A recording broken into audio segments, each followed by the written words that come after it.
Kingdoms and empires rise and fall. I am the keeper of it all.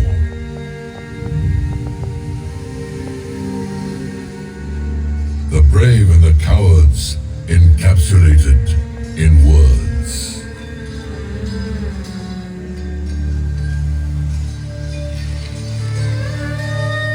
The rise of dynasties and their fall. Omnipresent, I observe it all. This is the story of glorious Golconda. Come, I'll take you on a journey to show and share it all with you.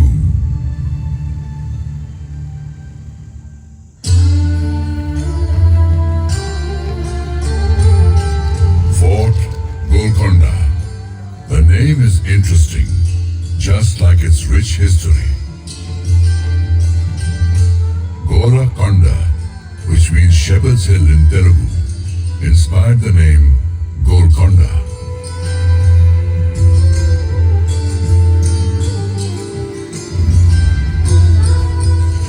Next to it was a small village settlement named Mangalavaram. Adjacent to it was a huge mountain on which lies Golconda. Constructed in the medieval period, this is one of the strongest forts of the Deccan, and it played a pivotal role in shaping the politics of the region.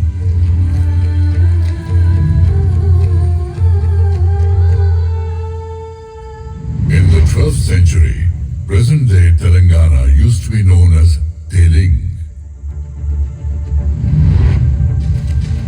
Orugalu was its capital. It was ruled by the Kakatiya dynasty. Back then, Golconda was under the reign of these Kakatiya kings. Kakatiyas were the indigenous Hindu rulers and were very powerful in that era.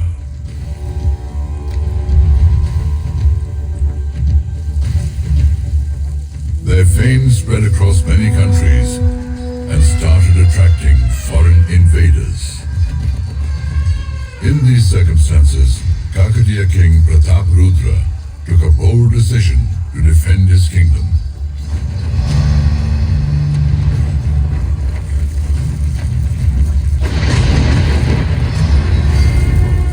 I, Kakatiya King Pratap Rudra, hereby decree the further fortification of Golconda Fort. After fortification, this fort will undoubtedly keep us safe from attacks on the Devagiri side, empowering us to fend off our enemies.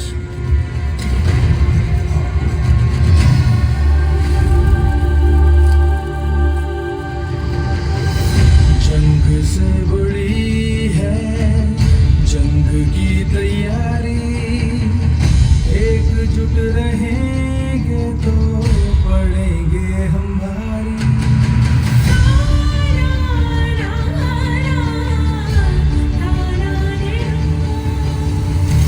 जंग से बड़ी है जंग की तैयारी एकजुट रहेंगे तो पड़ेंगे हम भारी दुश्मनों के आने की आहट हवाओं में थी बोलेगा तू की शान बनाओ में थी राजा ने किया एक फरमान जारी गोलकुंडा बनेगा और दुर्गम और भारी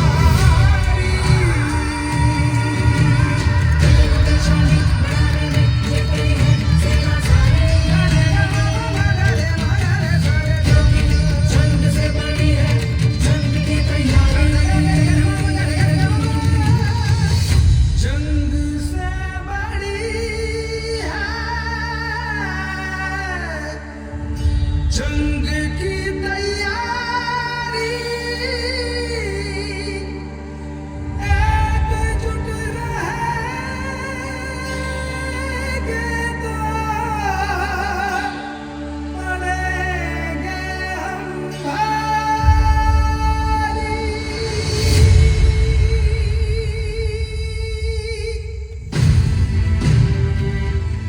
Kakatiya rulers fought with great bravery and valor for many decades to defend Warangal and Golconda.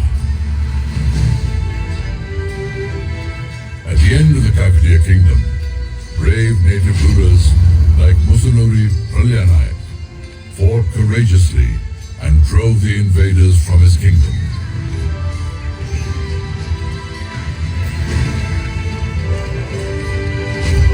But in the end, Golconda's defense was breached.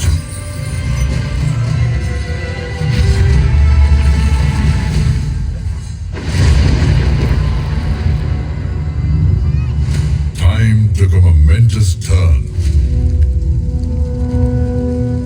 Alauddin Hassan Bahman Shah, a viceroy of the Delhi Sultanate, laid the foundation of the Bahmani Sultanate in the Deccan.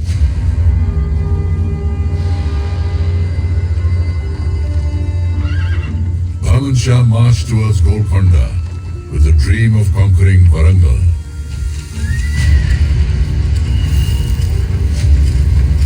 But he was confronted by Musunuri Kapayanayak, successor of Warangal ruler Pralyanayak.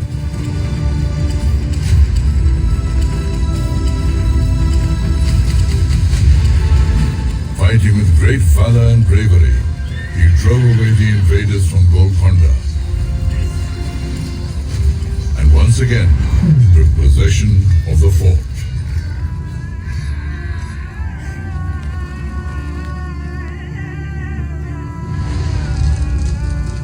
After 2 decades had passed, Rechirla Padmanayak King Annapotra Nayak killed Musunuri Kapayanayak with the help of the Bahmani army.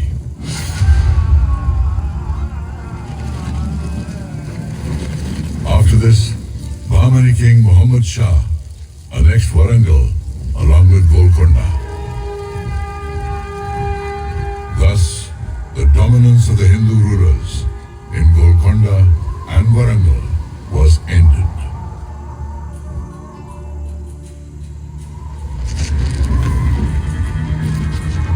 As history, I saw the churnings of a remarkable change at this point in time.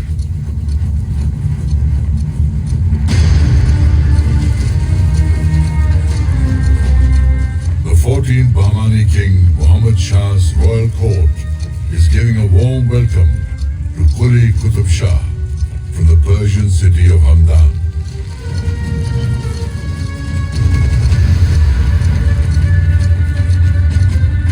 Quli Qutub Shah becomes a Subedar, an important military officer of the Bahmani kingdom.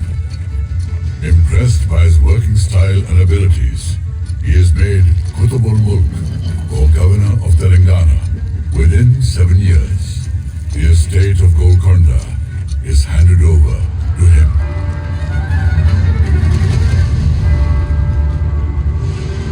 Golconda etches a new signature on the pages of time. Bahmani rule ends. Quli Qutub Shah proclaims himself the Sultan of Golconda.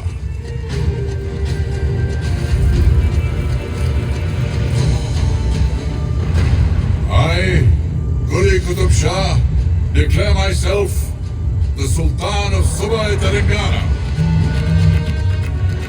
This Sultanate will henceforth be known as Qutub Shahi Sultanate. Qila'e Golconda will be our capital.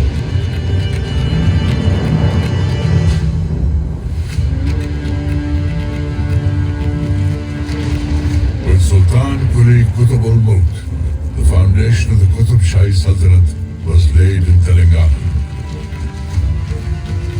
Sultan Quli made Golconda his capital, beautified the fort, and named it Muhammad Nagar.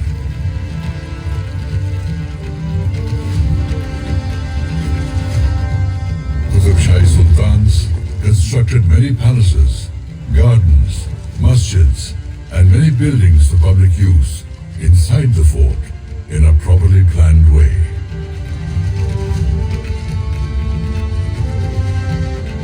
Spread over a radius of 7 kilometers, the fort has 8 gates. Khas and the court. Beyond that lies the Sultan's residence and the Queen's palace.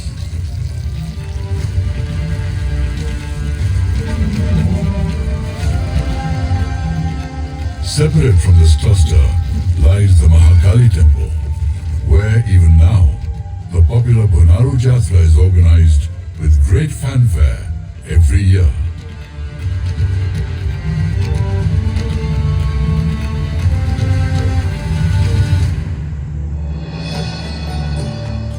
After Sultan Quli, his third son, Jamshed Quli Qutub Shah, became the Sultan. He had a long drawn-out conflict with his younger brother, Ibrahim Quli, who had to take refuge under the Ramrai of the Vijayanagar Empire.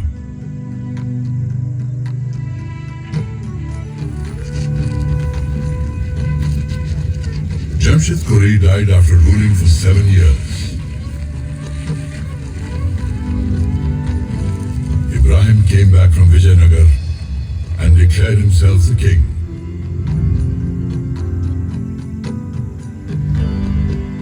A lake was constructed during his reign. The lake was named Hussain Sagar after his son-in-law and the renowned Sufi saint Hussain Shah Wali. Ibrahim Quli started the expansion of Golconda beyond the Musi River, and his son Sultan Muhammad Quli completed this expansion.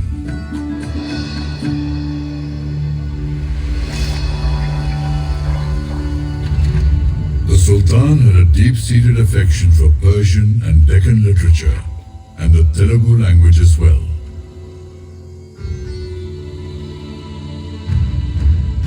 He was the first ruler to patronize Telugu education in Golconda. Telugu poets Adanki Gangadhar Kavi, Kandukuri Rudra Kavi, and many other Telugu poets recited poems in his royal court. He appointed Adanki Gangadhar Kavi as the Telugu poet laureate of his court. In Telugu literature, Sultan Ibrahim is known as Maliki Bharam. Renowned Telugu writer Kandukuri Rudra Kavi was awakening the conscience of society through his writings. By writing Yakshagana simultaneously in prose and play formats, he gained such eminence that Sultan Ibrahim Quli Qutub Shah desired to hear his rendition in person.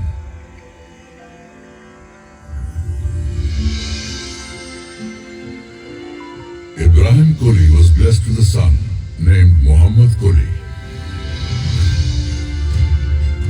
In his young years, Muhammad Quli met Bhagmati of Chincharam village, which is across the Musi River. Both of them fell deeply in love.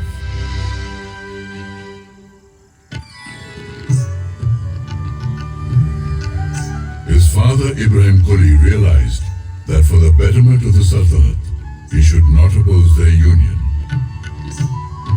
So Bhagmati and Muhammad Quli were united forever.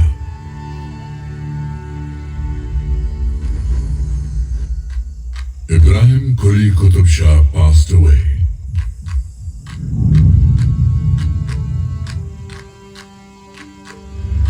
His heir, Muhammad Quli Qutub Shah, became the Sultan of Golconda when he was only 14 years old. Muhammad Quli used to write Urdu poems.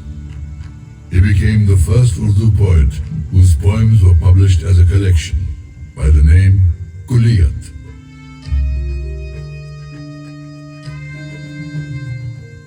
The Isfahani style of architecture influenced the creation of Hyderabad. The world-famous Charminar was built in 1591 CE amidst the Char Kaman Plaza.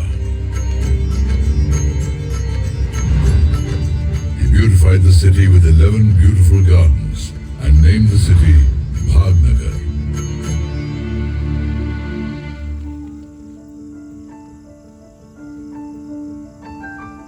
A spectacular light.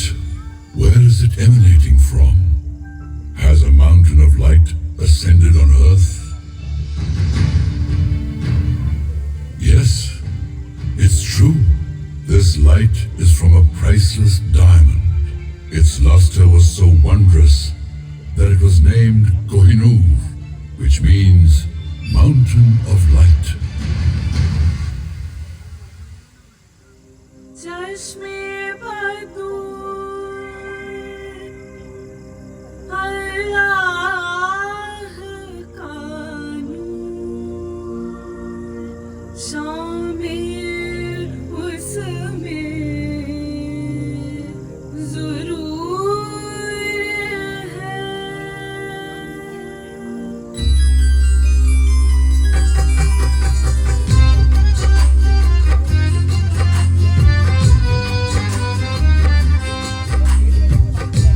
चश्मे बदूर अल्लाह का नूर शामिल उसमें ज़रूर है इतना नायाब जैसे वो ख्वाब मिल जाए तो सुरूर है सबसे अलग सबसे जुदा उस पे तो हर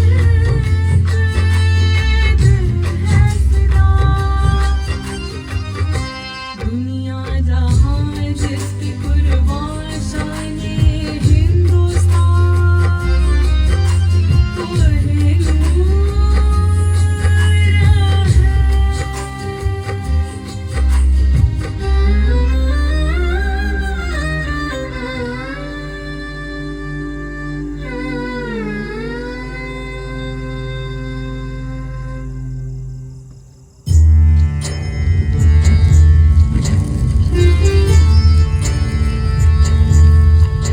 Anointed Sultan after Muhammad Quli, his son-in-law, Muhammad Qutb Shah.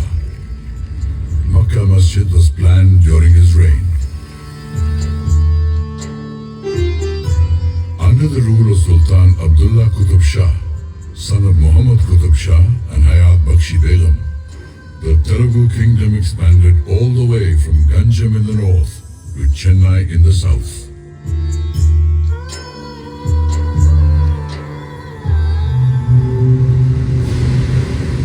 Meanwhile, Aurangzeb, the son of the Mughal Emperor Shah Jahan, marched from Delhi and became the governor of the Deccan, waiting for an opportunity to attack Golconda.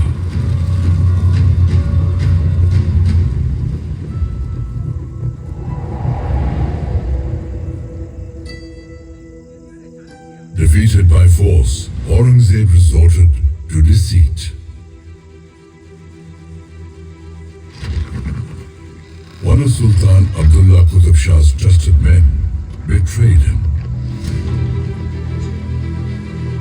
Aurangzeb captured Sultan Abdullah Qutb Shah and made him a prisoner in his own fort.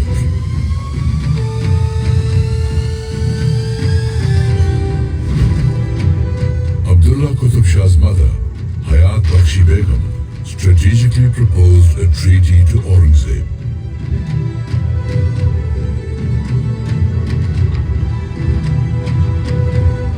In return for freedom from captivity and continuing his rule over Golconda, Abdullah Qutb Shah gave Aurangzeb's son, Muhammad Sultan, the estate of Ramgir and also accepted him as his son-in-law.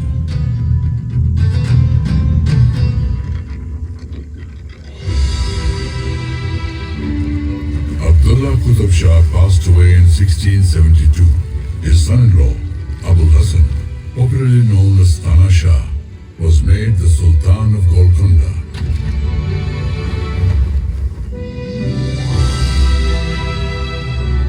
Abul Hassan appointed able Hindu ministers to important posts in the government.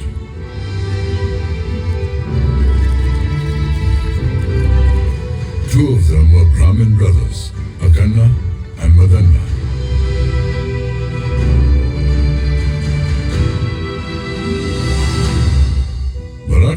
Chhatrapati Shivaji Maharaj visited Golconda twice during the reign of Abul Hasan.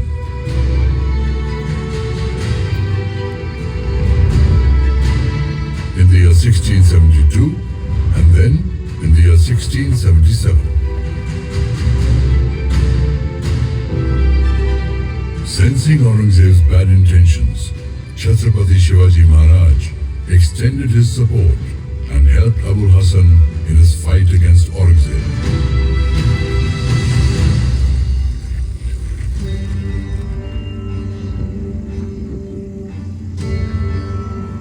Sultan Abul Hasan communicated directly with his people. One day, Sultan reached Kuchibudi village in the Krishna region.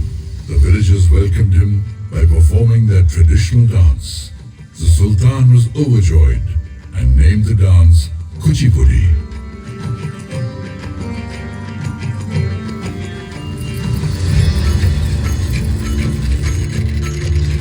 Madanna's nephew, Kancharla Gopanna, was appointed the Tehsildar of Bhadrachalam.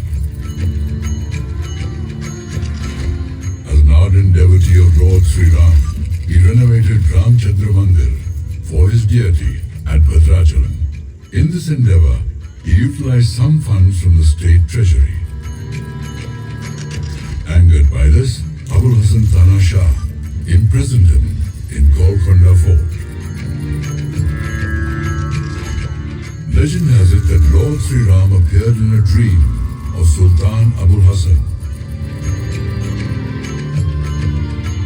and returned the amount taken by Gopanna to the Sultan in the form of gold coins, thus securing the release of his devotee.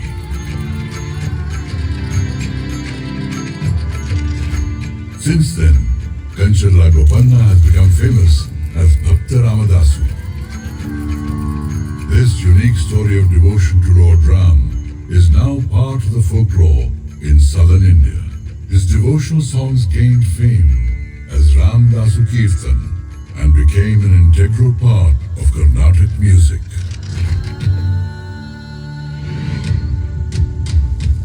The fact that Abul Hasan Tana Shah was helping Bijapur fight the Mughals and was also appointing many Hindu ministers was enough to enrage the Mughal emperor Aurangzeb. He sent the Mughal army to Golconda, led by his son. After 8 months of fierce battles, his army managed to enter the fort deceitfully. The treasury of Golconda was looted. The Hindu ministers Madanna and Akanna were beheaded. Not only this, Abul Hasan Tana Shah was imprisoned in Kala Mahal of Daulatabad's fort. He died in jail. And with this, the Qutub Shahi dynasty came to an end. Aurangzeb appointed Asaf Jahi as the Subedar of Golconda, who went on to rule Hyderabad independently by the name of Nizam ul Mulk.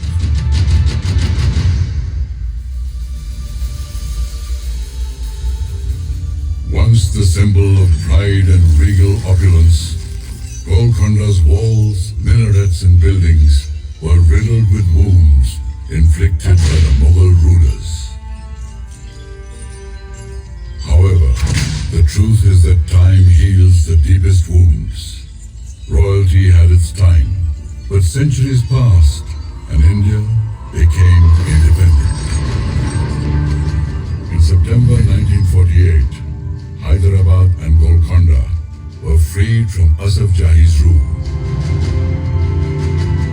Independent India's federal system of governance once again gave Golconda the opportunity to smile.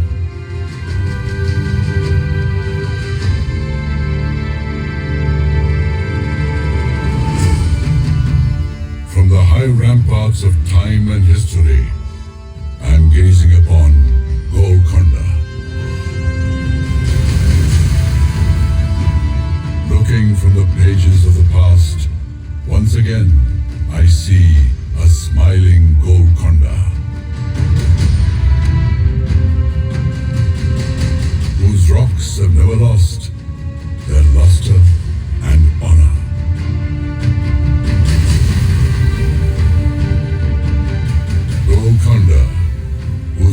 crimson-red dawn awaits the first shining rays of the sun.